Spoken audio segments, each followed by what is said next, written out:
मन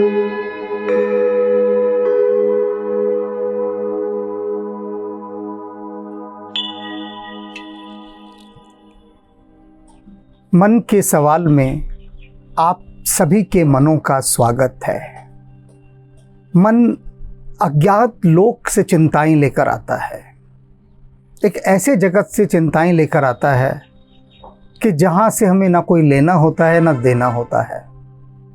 मन का काम है कि चैन से ना बैठने दे, और मन माया की नौकरी करता है। माया उसे जैसे जैसे कह के भरमाती भटकाती है। मन अपने वे सारे भटकाओ, अपने सारे उलझाओ सब उस जीवात्मा को दे देता है जिसके भीतर वह रह रहा होता है। अब एक व्यक्ति जिसका सब कुछ ठीक ठीक चल रहा है, उसे मन कुछ ऐसे भयों में ले जाकर घसीट देता है कि उसका चिंताजनक होना स्वाभाविक हो जाता है। ऐसी ही एक मन की चालबाजी, मन की करामात, मन का खेल आपके सामने प्रस्तुत किया जा रहा है। सुनिए, और सुनने के बाद इस पर होगी बहुत संवेदनशील चर्चा। प्रणाम गुरुजी को। मैं यूपी जिला का रहने वाला हूँ। परिवार पालन के लिए मैं अभी मजदूरी करता हूँ। हनुमान जी की कृपा से एक हनुमान मंदिर है में, जहाँ पर मैं सुबह शाम हनुमान जी की सेवा झाड़ू पोछा करता हूँ। मुझे कर्मकांड पूजा पाठ नहीं आता। सेवादारी करके अपना जीवन यापन करता हूँ। मजदूरी करके अपने बच्चों का पालन करता हूँ। लेकिन मुझे इतनी मजदूरी नहीं मिल पाती कि मैं अपनी कमाए हुए मेहनत के पैसे से परिवार का समुचित पालन, भोजन, कपड़ा, पढ़ाई लिखाई कर सकूं। जिसके कारण मुझे ना चाहते हुए भी कभी कभी छोटी मोटी गलती, जैसे कि मंदिर से चढ़े हुए पैसे कुछ खर्चे के लिए उठा लेता हूँ। जबकि मैं ये जानता हूँ कि हनुमान जी का मंदिर है, मुझे ऐसा नहीं करना चाहिए, लेकिन मेरी मजदूरी ही इतनी है कि मेरे परिवार का खर्चा नहीं चलता। मजबूरी बस। मैं सुबह शाम सेवा तो करता हूँ, लेकिन ये अपराध मेरे से होता है, बड़ी ग्लानि होती है। मुझे नहीं मालूम हनुमान जी को क्या मंजूर है। मुझे इस तरह से सेवा भी लगा रखी है अपनी, और ये कर्म भी करवाते हैं। मैं न चाह करके भी ये कर्म करना पड़ता है। मैं गुरुजी बहुत लज्जित हूँ, और मैं नहीं चाहता कि मेरे हाथ से ये कर्म हो, लेकिन फिर भी मैं परिवार पालन के बस में होकर मुझसे ये हो जाता है। और आपसे प्रार्थना करूँगा कि मुझे एक आदेश जरूर दे दे कि मेरे जीवन काल में एक बार आपके श्री चरणों के दर्शन हो जाएं, तो मैं हनुमान जी के दर्शन मान के धन्य हो जाऊंगा। मैं तब तक इंतजार करता रहूंगा आपके आदेश का। और इस कर्म के लिए मुझे क्या आदेश है, आप मेरा मार्गदर्शन करें और वो साधना बताएं जिस साधना से मेरा कल्याण हो, मेरे परिवार का कल्याण हो। हनुमान जी महाराज आपके रूप में दर्शन दे, यही मेरी इच्छा है। मैं मन से कुछ गलत कर्म नहीं करना चाहता, लेकिन मजबूर हो के मुझसे गलतियां होती हैं। मैं जानता हूँ कि ये गलती है, लेकिन मैं मजबूर हूँ गुरुदेव, मजबूर हूँ। मेरा मार्गदर्शन करे। प्रणाम। मैंने सोचा कि इस प्रश्न का उत्तर देने से पहले क्यों ना कुछ विशेषज्ञों की राय ले ली जाए। अब इस क्षेत्र के विशेषज्ञ कौन हैं? वे मंदिर के पंडित पुजारी। तो मैंने 3 पंडित जियों को ये वॉइस मैसेज सुनवाया और कहा, पंडित जी इस पर अपनी आप प्रतिक्रिया दीजिए, मुझे इसका क्या उत्तर देना चाहिए। तो पहले पंडित जी ने कहा कि ये तो पापी है, ऐसे पापी जब तक इस धरती पर होंगे तब तक ये धरती दुख पाती रहेगी। बताओ, हनुमान जी का पैसा चुरा रहा है, महापापी है ये। अब दूसरे पंडित जी ने क्या कहा, उन्होंने कहा कि ये जिस मंदिर से चोरी करता है आपको उस मंदिर के पुजारी को तत्काल सूचित करना चाहिए और इसे मंदिर में प्रवेश करने से भी रोक देना चाहिए। तीसरे पंडित जी ने क्या प्रतिक्रिया दी, उन्होंने कहा कि ये जो व्यक्ति है ये परम नास्तिक व्यक्ति है, आज ये मंदिर के पैसे चुरा रहा है, कल हनुमान जी के गहने इत्यादि चुरा कर ले जाएगा। तो इसे तो आप कठोर शब्दों में इसकी निंदा कीजिएगा उत्तर देते समय। अब बात ये होती है कि क्या सच में जो काम इन सज्जन से हो रहा है वह इतने अधिक कठोर दंड का अधिकारी है? जिन दंडों की चर्चा पंडित जियों ने की, सामान्यतः बात है ये।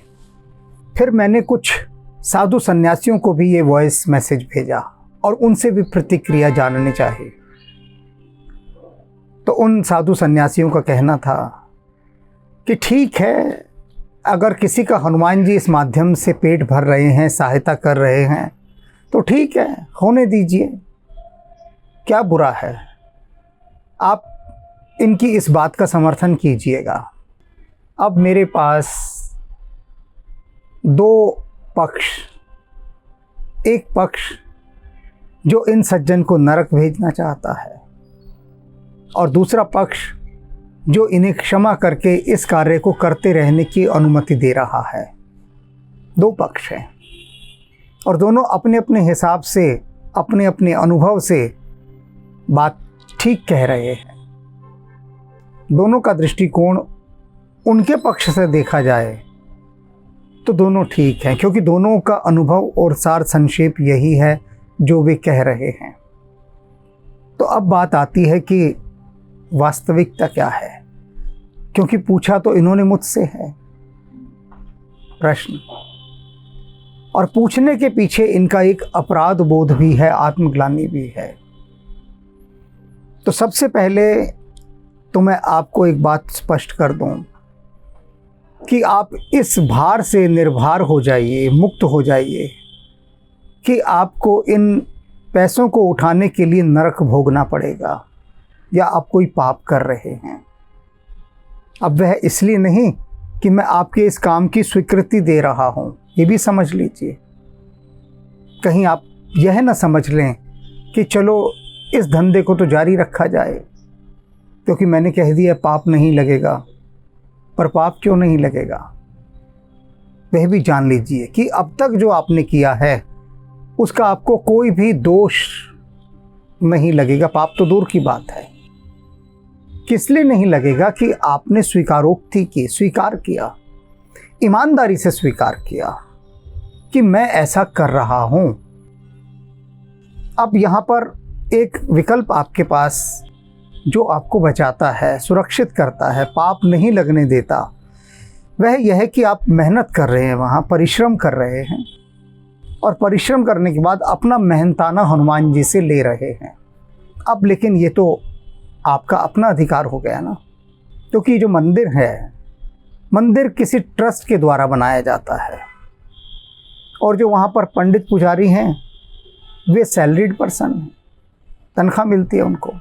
अब जिन तीनों तथाकथित पंडितों ने ये कहा कि इसे नरक मिलेगा, ये हनुमान जी के पैसे की चोरी कर रहा है, मंदिर का पैसा है, इसको मंदिर के गुल्लक में डालना चाहिए, वहाँ नहीं उठाना चाहिए और इसको तो छूना ही नहीं चाहिए।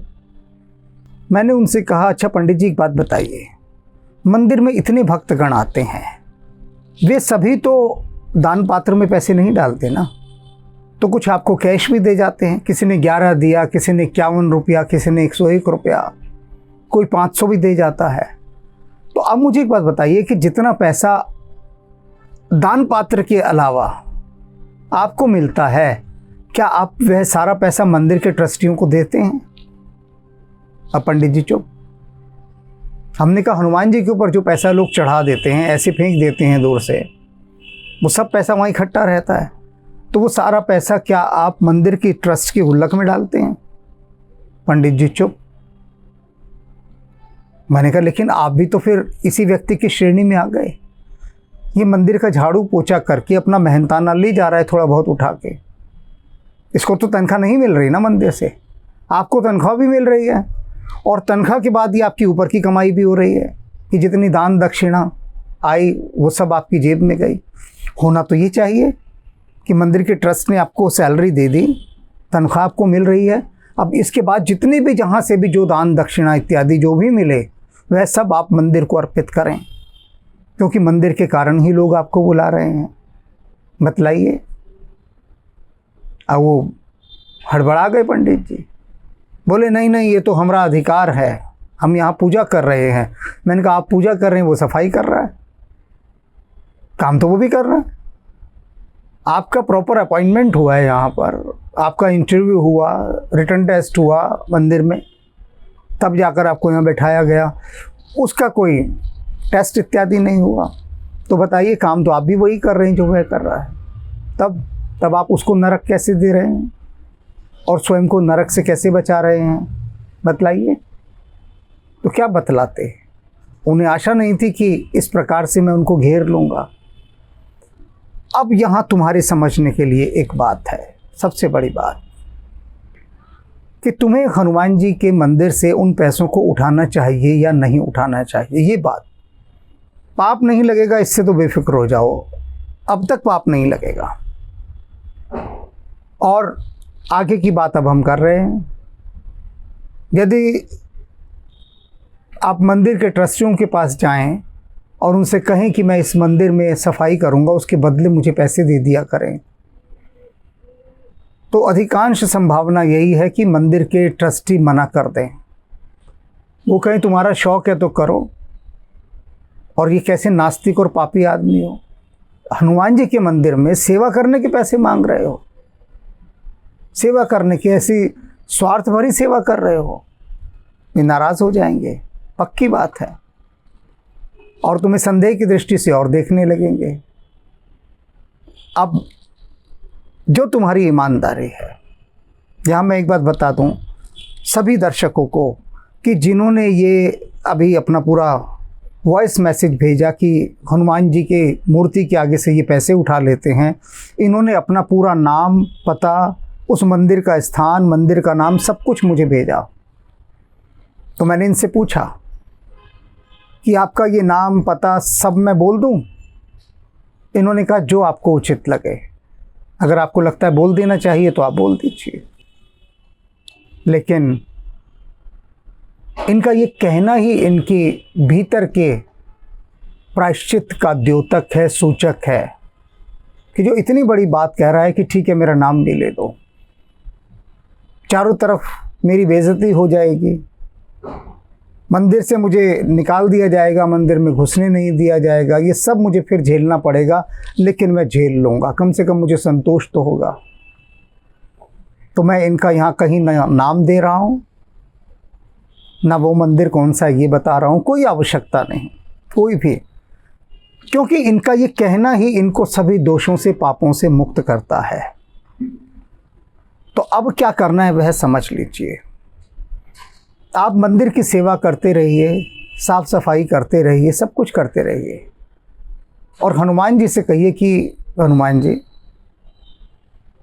थोड़ा लक्ष्मी जी से हमारी सिफारिश लगा दीजिए, हमारा कोई काम धंधा बढ़वा दीजिए, और हनुमान जी आपका काम कर देंगे, हम बता रहे हैं।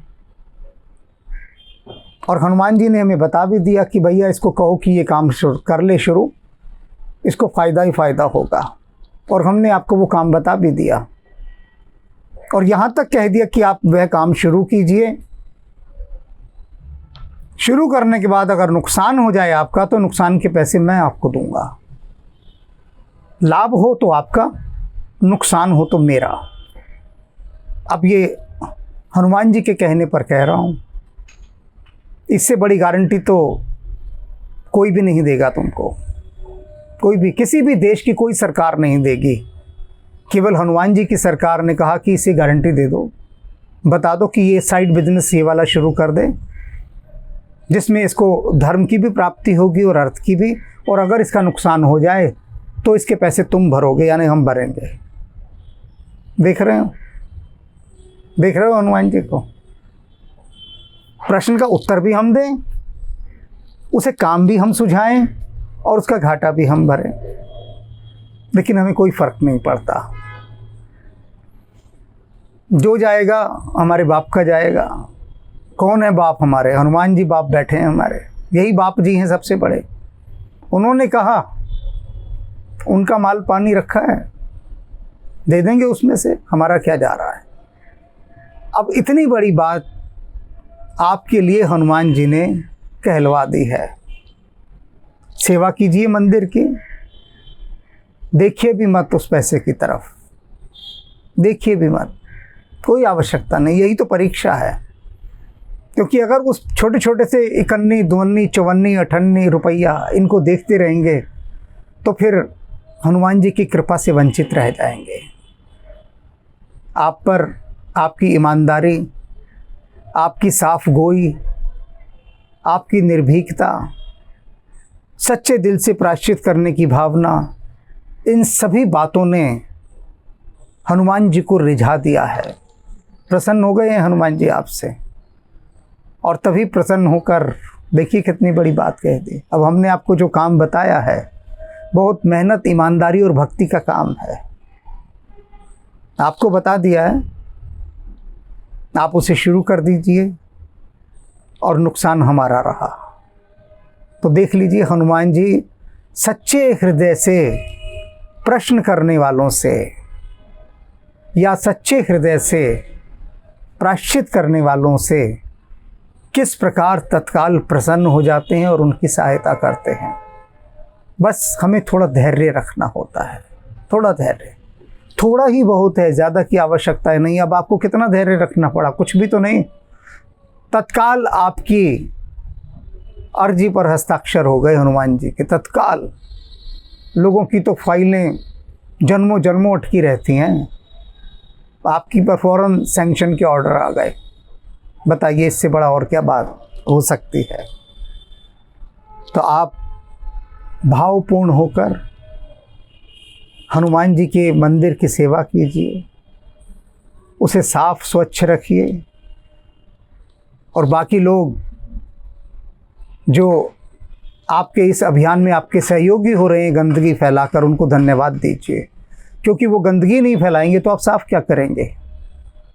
तो उन लोगों को जो वहाँ पर गंदगी फैलाते हैं, कूड़ा करकट डाल देते हैं, उनको धन्यवाद दीजिए। जाके हाथ जोड़ के कहिए कि आपका बहुत बहुत धन्यवाद, आपने हनुमान जी के मंदिर में कूड़ा फेंका तो मुझे सेवा का सौभाग्य प्राप्त हुआ, आप और कूड़ा फेंका कीजिए। समझ रहे हैं ना ये व्यंग्य? तो आपके लिए हमारी ओर से बहुत बहुत शुभकामनाएं। को नहीं जानत है जग में कपि, संकट मोचन नाम तिहारो।